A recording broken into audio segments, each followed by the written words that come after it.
Hi Crossflatts Primary, Mrs Brewis here. Hello again, hope you're all okay and all keeping safe and well with your families. I've come along to do another video for some baking again this time, and you may be looking at me and thinking, what is she doing? She looks a little bit strange. I've dressed a little bit different today, and I thought we would do a video for VE Day, some cooking and baking for VE Day. I wonder if you can set yourselves a little challenge and find out a little bit more about what VE Day is. It's celebrated on the 8th of May, and this year it's a little bit extra special. I wonder if you can find out why. So we're going to have a go at making scones. Oh, I love scones, especially with jam and clotted cream. So scones are really lovely to have on an afternoon tea, and you might think about having an afternoon tea to celebrate VE Day with your families. So, as usual, we'll get cracking and I'll go through the ingredients in a second. But the first step we always must do, what's that? We must wash our hands. So I'm going to bob off and wash my hands, and then I'll come back, we'll run through the ingredients and let's get baking. Okay, so my hands are all nice and clean now, and I have got my cow print pinny on at halfway today. Scones are brilliant and so easy to make, and they're perfect for afternoon tea. So I'm going to make a sweet scone. You can make these without sugar, which are absolutely fine, because if you're adding jam, they're actually quite sweet anyway, but I'm going to add sugar to these, so they are a sweet scone. You can add fruit to these as well, so you can add dried fruit like sultanas or currants or raisins. I'm not adding those today. I'm doing a plain sweet scone, and then I'm going to pile it high with jam and clotted cream, which will be delicious. Okay, so the ingredients you're going to need to make scones, really simple. You need self-raising flour. I'm making 10 scones, so I've got 225 grams of self-raising flour. You then need some caster sugar to sweeten it. I've got 25 grams of caster sugar. You need butter. I've got 55 grams of butter, and I've cubed it, which will make it easier when we're rubbing in. I'll talk to you a bit more about rubbing in a second. You also need 150 millilitres of milk, which I've measured out. Now, to make it easy, I've measured all my ingredients out and I've got them all ready. So that's a really good tip when you're cooking or baking. Get all your ingredients ready, and then you can just start cooking straight away as soon as your ingredients are sorted. You also need an egg. Now, eggs are a little bit difficult to come by at the minute. I do know that, or they have been. If you can't get an egg, it doesn't matter. We'll use a little bit of milk. This is just for brushing the scones at the end. So it's just to make an egg wash, which I'll talk to you a little bit about in a second. You also need a tiny little bit of salt. When you're baking, we often do use salt, which is really strange. You only need a tiny little sprinkle of salt as well. So the ingredients are really basic, and it's really easy to do. Okay, so the first thing I need to do is put the oven on, okay, which I have done actually whilst I was off washing my hands. I popped the oven on, and I've popped it on at 200 degrees centigrade fan oven, or 220 degrees centigrade normal. Okay.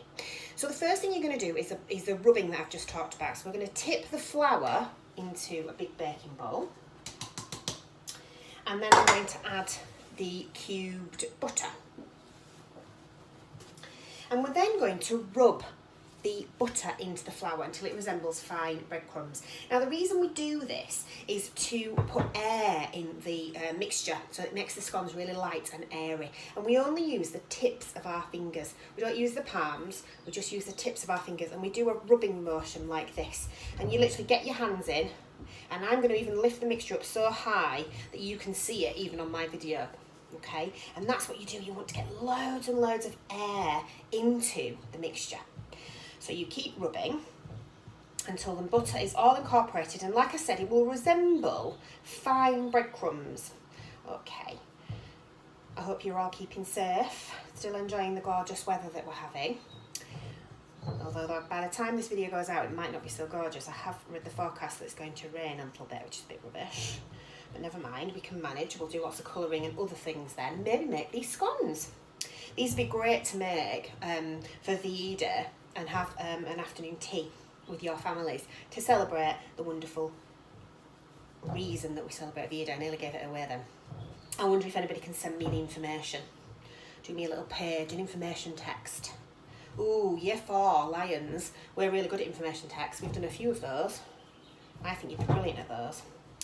When you start mixing it in, you'll see that the butter suddenly goes in and it gets all incorporated. And what you need to do is I would just give the bowl a little bang, and it brings the big bits up to the top, the bits that you haven't quite incorporated yet. So we keep going, keep rubbing it in until it resembles fine breadcrumbs.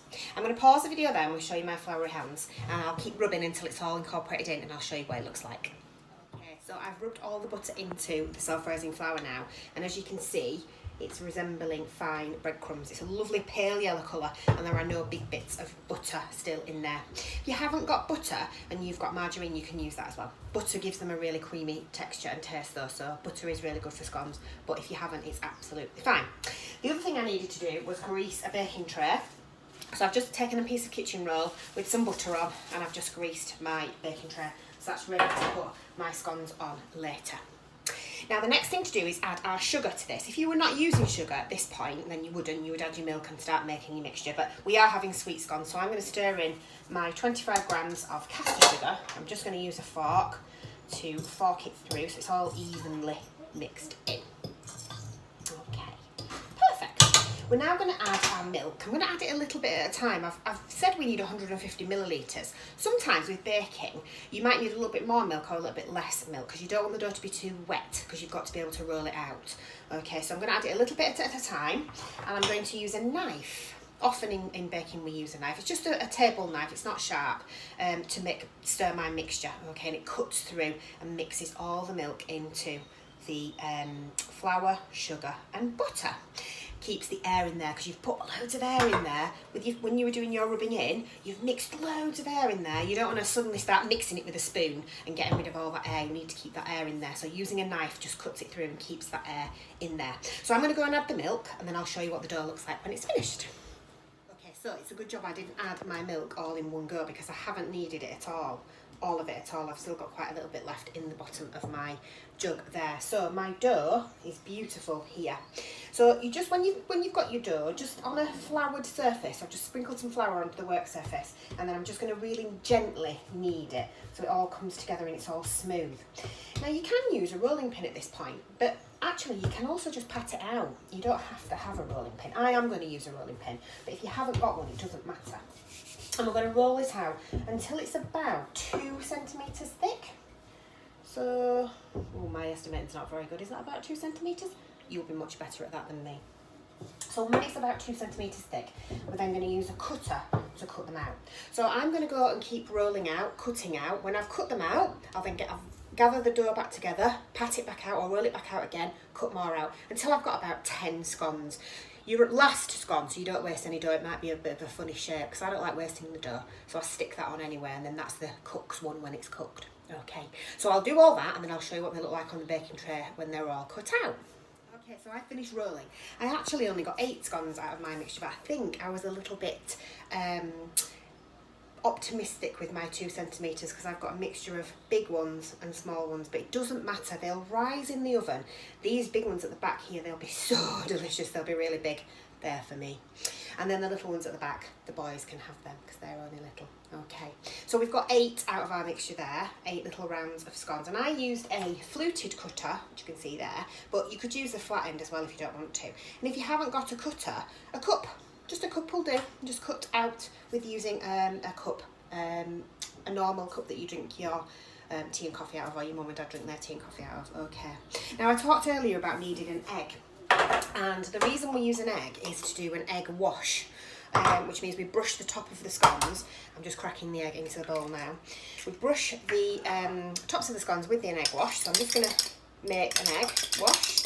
Which is just a beaten egg. You can add a bit of water to it actually, which is often why it's called a wash. But I'm not going to add water to it, I'm just going to use the egg.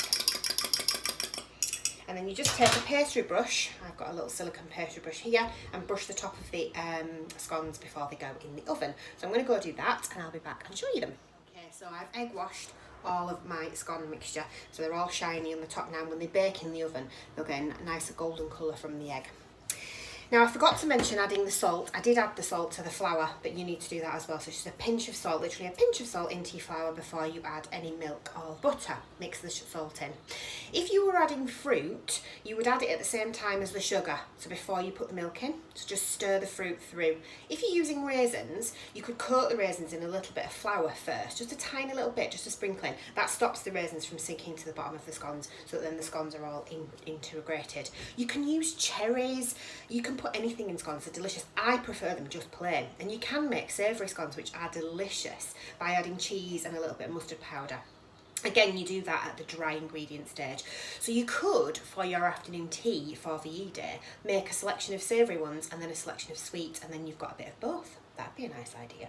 There are tons of recipes for scones on the internet, so if you can't follow mine or you don't understand it, you can always Google it and have a look on there. But I hope that you do follow mine. It's a really simple, basic recipe.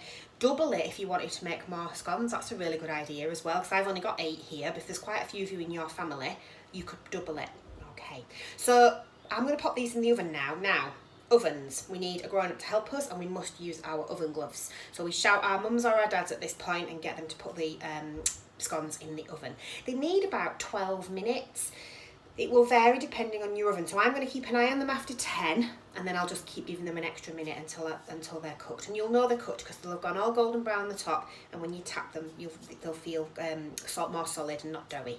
Okay, I'll show you what they look like when they're finished, when they come out of the oven. I'm going to go pop them in, and then I'm going to clean up because look at the mess I've left. So I'm going to pop them in the oven, and then I'm going to clean the kitchen. I hope you would do the same if you were helping cook and bake for your parents. I'm sure you would, Crossflatts. Right, I'll pop them in. See you shortly. Okay, Crossflatts, so the scones are all finished, and I've just done a little setup here of what you can do for afternoon tea to celebrate VE Day. I've printed off some Union Jack flags and some bunting. Of course, you could make some. That would be a really good activity to do. The scones there looking delicious. You can see that they're ready to just break in half and spread with lots of jam and clotted cream, which I've got on the table too. I've got cups and saucers out ready for everyone to have a cup of tea, and we're all ready for our afternoon tea. Hope you've enjoyed the video, and I look forward to seeing your efforts for VE Day and your afternoon tea ideas. I'm sure yours will be much better than mine. So thanks for watching that video on how to make scones. I hope you have a go at them. They're so simple. I'm going to go off and have one right now because I've got that delicious jam that I got, the Pim's jam, which is delicious, and some clotted cream to have on top of it. Happy VE Day, enjoy celebrating, stay safe, stay healthy, look after each other. Mwah. Bye.